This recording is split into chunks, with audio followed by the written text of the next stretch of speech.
You've probably been told to high-pass everything to clean up mud, right? So you do it. You cut the low end. But somehow your mix still sounds muddy. Sometimes it even starts to feel smaller or weaker, but the mud never really goes away. And that's because high-pass filters aren't fixing the real problem. Mud isn't just hiding in your sub-bass, and cutting low end alone almost never solves it. The imbalance that actually causes mud is usually happening higher up, in a part of the spectrum most producers don't think about at all.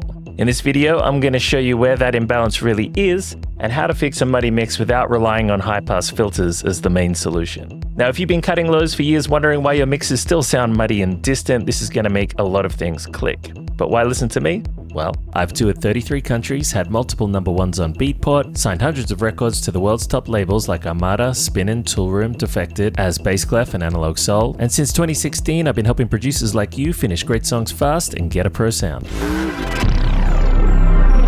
Alright, let's clear something up first. Mud is not just about having too much sub-bass. Your sub-frequencies are only a small part of your total low end, whereas mud usually comes from an imbalance between the lows, the mids, and the highs as a whole. You can cut everything between 40 Hz and 80 Hz and still have a mix that sounds muffled, distant, or underwater. That's because mud isn't really about one frequency, it's about the relationship between frequencies. Essentially, if your low end is dominating and your mids and highs are a little quieter, your brain's going to hear that as mud. So you can remove sub all day long, but if the rest of the spectrum isn't balanced properly, the mix is still going to feel heavy and unclear. Side tip, if you do need to adjust an amount of low end in a certain instrument, most of the time you're going to be better off with a low shelf than a high-pass filter.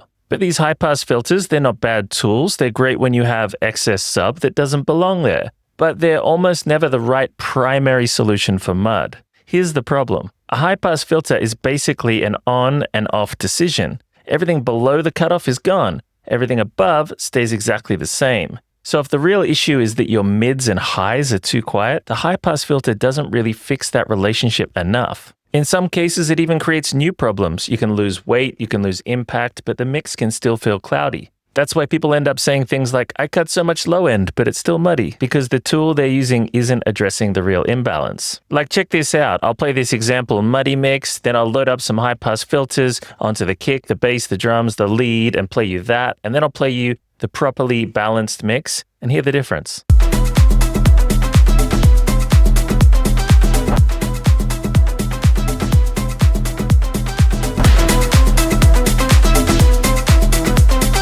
Big difference, right? Those high-pass filters didn't really do that much. They removed a little bit of sub, but they didn't really fix the mud problem or the presence and clarity. Whereas the properly balanced mixed, yeah, that had a huge impact. So one of the main reasons people don't even spot that this is happening is because they're not referencing, or if they are, they're not doing it properly, or if they're doing it properly, they're not using good reference tracks. Referencing matters so much and doing it right. Not weeks later, not at the end, but while you're working. Because your references, when done properly, can tell you, do I actually have enough mid-range and top end compared to good mixdowns? And once you hear that, mud becomes so much more obvious to spot earlier and so much easier to fix. Another reason this can happen is simply from sound choice.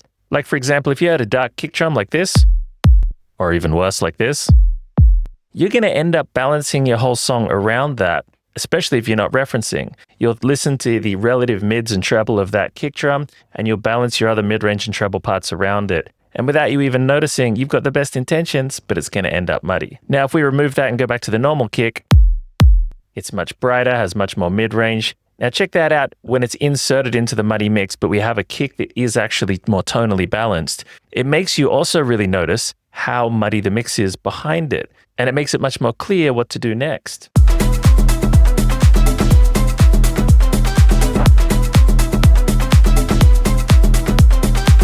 So how do we fix this? You might be thinking, seeing as it's an imbalance between the lows and everything else, like the highs and mids, probably you would just put an EQ on, right? And just boost the highs and mids. Well, this is where most producers skip the most powerful step. Before you reach for an EQ, you should always check the volume balance. The volume of your parts is your bigger, broader macro tool, whereas EQ should be thought of more as your fine-tuning adjustment. So if something feels muddy, the first question isn't, what frequency should I cut out of it with a high-pass filter, or should I boost the treble? No, it's, is this element simply too quiet or too loud relative to everything else? If you try to fix a bad volume balance with EQ, you're going to end up with some negative side effects. You'll start carving holes and boosting mountains and peaks that you don't want, you'll start overcorrecting and suddenly things will sound thin, harsh, and unnatural. But when your volume balance is right, you need far less EQ to get clarity, and things will sound natural, big, and powerful. I mean, check out this example where I boosted certain frequencies to try and make the mix feel a little less muddy versus simply balancing the volumes properly.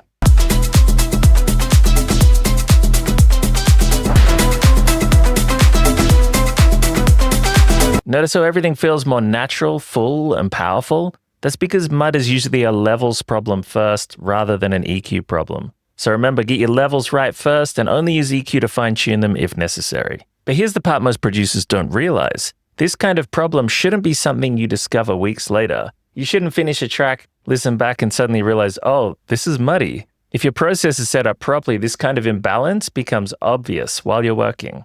Not because you guessed it right, but because your system makes it obvious. You know what you're aiming for, you're referencing properly, you're using the right tools in the right order. So instead of fighting mud with random fixes, you spot it early, and you know exactly what to reach for. Sometimes that's sound choice, very often it's volume balance, sometimes it's just a touch of gentle EQ. And sometimes the answer is simply, this element doesn't belong here. That's the real difference. Not better tricks, not better plugins, a system that prevents this problem in the first place and tells you what to do the moment you show up. That's why cutting lows alone never really works. Because without a system, you're reacting instead of mixing. You're fixing symptoms instead of relationships. This is exactly why so many producers feel like they're doing the right things but still end up with muddy, unclear mixes. They're cutting lows, they're using filters, they're watching tutorials, but none of it stacks because there's no framework holding it together. Now, everything in this video is just one small piece of a complete mixdown system that I call Pro Sound Secrets.